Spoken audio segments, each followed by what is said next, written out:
सेनीतारं वेतारं कर्म गुभृतां ज्ञातारं विश्वतत्त्वानां वन्दे तद्गुणे लब्धे वन्दे तद्गुणे लब्धे वन्दे तद्गुणे लब्धे। जो लोग वंश परमेश्वरी भगवान की, देवादिदेवादिनाथ भगवान की, अंतिम शासनपति महावीर स्वामी भगवान की, जो परम पूज्य गुरुदेव श्री आदि सागर महावीर की विमल सागर संगति सागर जी महाराज की, परम पूज्य गुरुदेव श्री सुंदर सागर जी महाराज की, द्वादश राम जिनवाणी माता की आवाज से करो।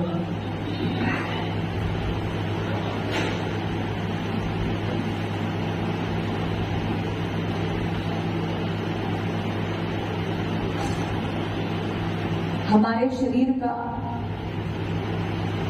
सबसे खूबसूरत अंग कौन सा होता है? वरुण जी, आज आपका जन्मदिवस है।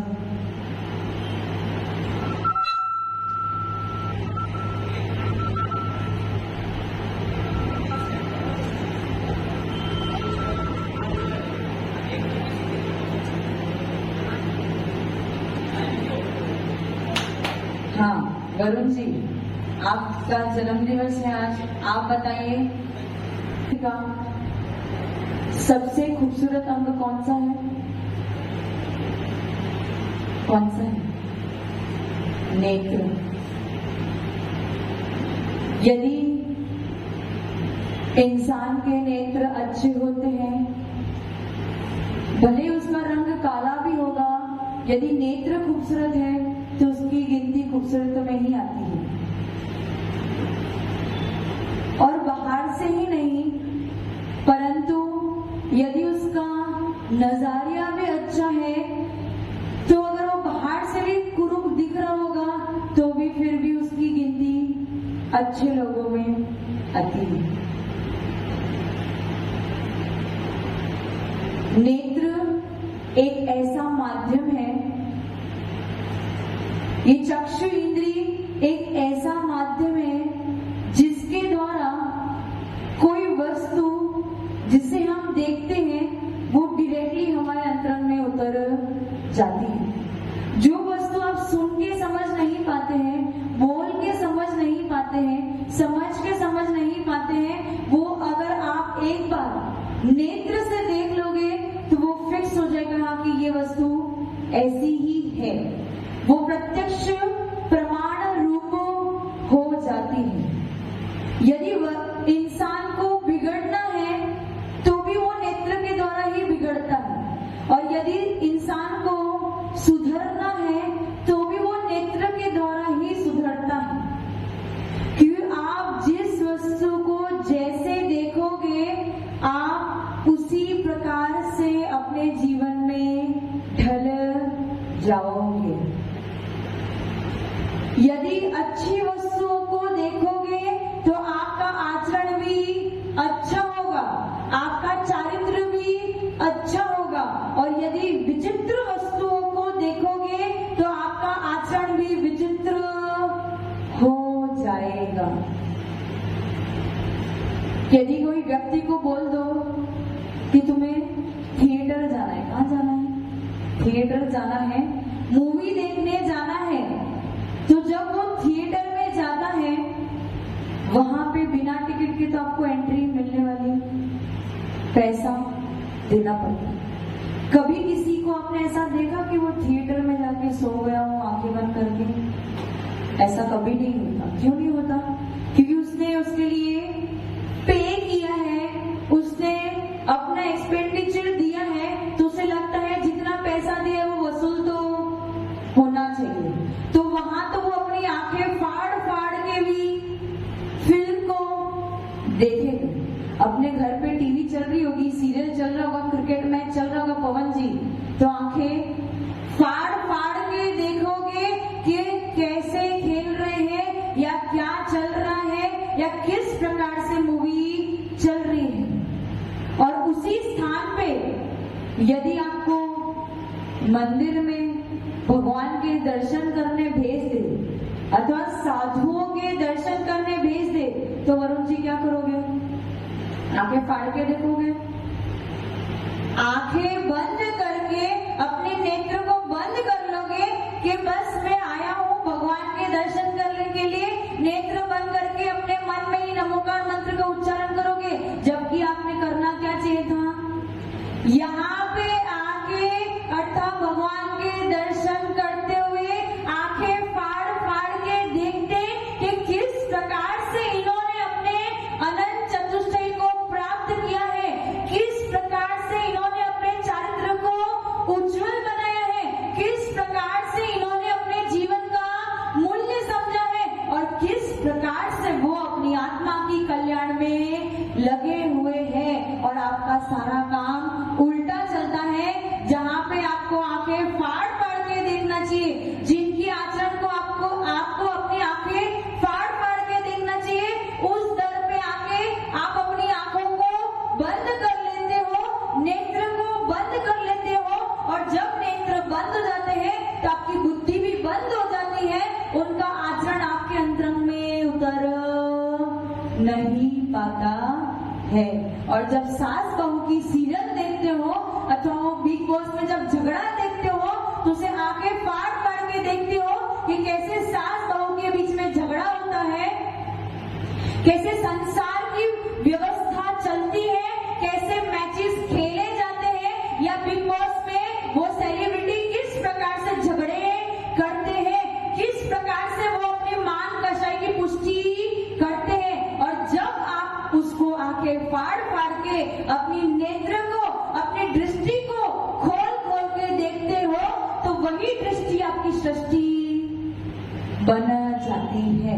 अब आपका ये प्रश्न उठता है कि हमारे बच्चे क्यों बिगड़ रहे हैं? तो बस इसी वजह से बिगड़ रहे हैं कि वो बच्चे जो है जब मोबाइल देखते हैं, यूट्यूब देखते हैं, टीवी देखते हैं, थिएटर में जाते हैं, जब कोई ऐसा अश्लील सीन चलता है तो उसे तो नेत्र खोल खोल के देखेंगे कि कुछ मजेदार चल रहा है। और जब गुरुओं के पास या भगवान के दर्शन करने के लिए अथवा शास्त्र वाचन जब चलता है तो आपकी नेत्र अपने आप बंद हो जाती है। आप सोच रहे हो कि हम अपने मन में पता नहीं कौन सा चिंतन कर रहे हैं, पर आप कोई चिंतन नहीं कर रहे हो। आपके अंदर में जो आचरण घुसने वाला था, डायरेक्टली कहां से घुसेगा? कान से इतना अच्छे से नहीं, समझ में नहीं आएगा, लेकिन जब किसी का चारित्र, किसी का कैरेक्टर, किसी की पर्सनैलिटी आपके सामने, आपके नेत्रों के द्वारा जब आप देखते हो, तो आपको अच्छी तरह से डायरेक्टली समझ में आ जाता है कि आचरण किसे कहा जाता है, भगवान किसे कहा जाता है, साधु संत किसे कहा जाता है और शास्त्र किसे कहा जाता है। समझ में है? तो आप लोग क्या गलती करते हो? मंदिर में आओगे, आंखें बंद करोगे, आप सोच रहे हो हम आंखें बंद कर लेंगे तो हमें अपनी आत्मा के दर्शन हो जाएंगे। भैया, जिसने अपनी आत्मा को प्राप्त कर लिया है, जिसने अपने आत्मा के अनंत चतुष्टय को प्राप्त कर लिया है, जिन्होंने अपने आत्मा के गुणों को अच्छी तरीके से समझ लिया है, पहले उनके तो दर्शन कर लो। उनके दर्शन करोगे तब जाके आपको अपने स्वरूप का बोध होगा। उनके दर्शन के बिना आपको अपने स्वरूप का बोध होने वाला। सम्यक दर्शन जब प्राप्त करना होता है तो बिना देव दर्शन के सम्यक दर्शन की प्राप्ति। 3 रत्न त्रय में सर्वप्रथम रत्न कौन सा है?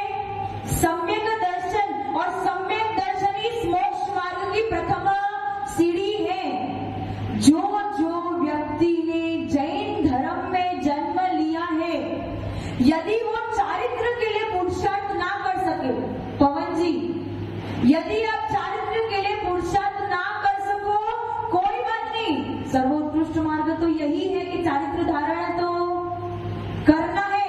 परंतु यदि चारित्र को धारण ना कर सको तो कोई बात नहीं, एटलीस्ट सम्यक दर्शन को तो धारण कर लेना। यदि इस जन्म में आपने सम्यक दर्शन को धारण कर लिया तो आपका जैन धर्म में उत्पन्न होना सार्थक है, नहीं तो जैसे अन्य लोग हैं वैसे ही आपकी स्थिति है। केवल केवल भगवान के दर्शन करने से, साधु की सेवा करने से, शास्त्र पढ़ लेने से सम्यक दर्शन की प्राप्ति नहीं होती है। साधु के दर्शन करने से, भगवान के दर्शन करने से, शास्त्र को पढ़ने के बाद जो अपनी आत्मा का बोध होता है, जो अपनी आत्मा की सत्ता का बोध होता है, उसका नाम है सम्यक दर्शन। और यदि इस दर पे आके भी अपनी नेत्र को बंद कर लोगे तो वो जो अन्य लोग होते हैं जो निवृत्त साधु को देख के अपनी आंखें मूंझ लेते हैं, आप में और उनमें कोई फर्क नहीं है। इसलिए आज से, आज तक तो उल्टा काम कर रहे थे, आज से सीधा काम प्रारंभ कर देना। यहाँ पे जब आओ तो आंखें खोल खोल के देखना कि साधु अपने जीवन को किस प्रकार व्यतीत करते हैं, किस प्रकार अपने जीवन को इस 3 रत्नत्रय में ढालते हैं और किस प्रकार उनका लक्ष्य केवल अपनी आत्मा की तरफ है। आपको ऐसा लगता होगा कि वो आपके उद्धार के लिए बैठे हैं, लेकिन वो आपके उद्धार के लिए नहीं बैठे हैं, वो तो अपने उद्धार के लिए बैठे हैं। और अपने उद्धार करते करते थोड़ा सा उद्धार आप लोगों का भी हो जाता है। समझ में? और जैसे नेत्र इंद्र की बात है, समय की कुछ कमी है, हमें गुरुदेव को भी सुनना है। अच्छा लो, और 5 मिनट मिल गए। नेत्र इंद्र के द्वारा आप उल्टा काम तो करते हैं। अब आ जाओ मुख पे। किस पे? मुख पे। यदि आपको यहाँ पे कोई मंच पे खड़ा कर दे और बोल दे मंगलाचरण करना है, या कुछ धर्म पे स्पीच देनी है, या किसी शास्त्र के बारे में, या किसी साधु के बारे में कुछ बोलना है, तो आपकी आवाज बंद हो जाएगी। आपको शर्म आएगा कि हम साधु के बारे में अथवा भगवान के बारे में अथवा शास्त्र के बारे में कैसे बोले। और यही अपने घर पे यदि किसी को झगड़ा करना है या किसी को चिल्लाना है तो मुंह फाड़ फाड़ के वहां पे गाली गलौज भी करोगे, आप शब्द भी बोलोगे, सब कुछ करोगे, क्योंकि वहां का ज्ञान आपके पास अति उत्तम है, लेकिन यहाँ का ज्ञान आपके पास रंच मात्र भी नहीं है। हम भी सीखे सिखाए नहीं है, या जो मुंह फाड़ रहे हो हम सीखे सिखाए नहीं है, हम भी धीरे धीरे समझते गए, बोलते गए, और बोलते बोलते ही ज्ञान का विकास हो गया। और जब इधर ज्ञान का विकास हो गया तो उस तरफ यानी संसार की तरफ का जो उपयोग था वो अपने आप कम होने लगा और इधर का उपयोग बढ़ने लगा। लेकिन आपके कदम तो इधर बढ़ते ही नहीं, आपका मुख इधर खुलता ही नहीं, आपके कान यहाँ पे खुलते ही नहीं। अभी जो बच्चे जन्म लेते हैं, बच्चे जब जन्म लेते हैं, यदि उनको मोबाइल पे कोई अपना धार्मिक भजन बजा दो अथवा नमोकार मंत्र बजा दो तो बच्चा क्या करेगा? रोएगा। क्या करेगा? रोएगा। और उसी जगह पे कोई सुपरहिट फिल्म का सॉन्ग लगा दो तो वही उसको शांत कर देगा। ऐसा क्यों? क्योंकि आपने जिस प्रकार की चर्या, माता के कोख में जब बच्चा होता है, जब उसने जिस प्रकार की चर्या का पालन किया था, वो बच्चे के अंदर भी उसी प्रकार के संस्कार पड़ गए। और जब वो बच्चा गर्भ से बाहर आके उसे भी वही अच्छा लगता है। क्या अच्छा लगता है?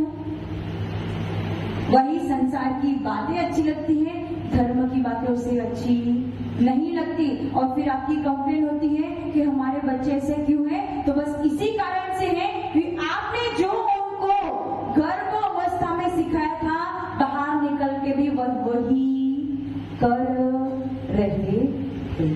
इसलिए आपके पास 5 इंद्रिय हैं।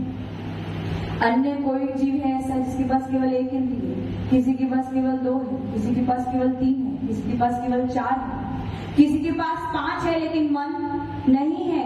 आप सर्व गुण संपन्न हो, आपके एक भी अंगों पांग खराब हो नहीं है। आंखों से देख भी सकते हो, मुंह से बोल भी सकते हो, कानों से सुन भी सकते हो, और आपका मन भी इतना व्यवस्थित है कि आप हित और अहित का विचार कर सकते हो। तो आपको रत्न मिले हैं उन रत्नों को ऐसे गवाओ।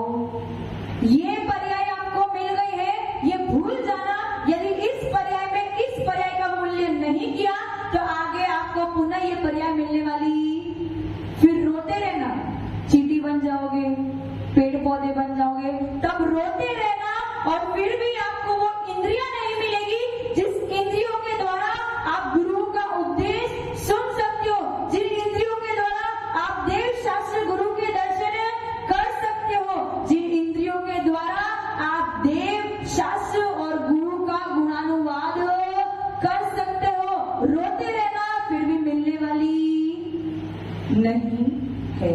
इसलिए इस बार सौभाग्य ने आपके दर पे दस्तक दी है, इस सौभाग्य को अपना लो तो आपका कल्याण हो जाएगा, नहीं तो जो है सो है। जो परम पूज्य अजय गुरुदेव श्री सुंदर सागर जी महाराज की आचार्य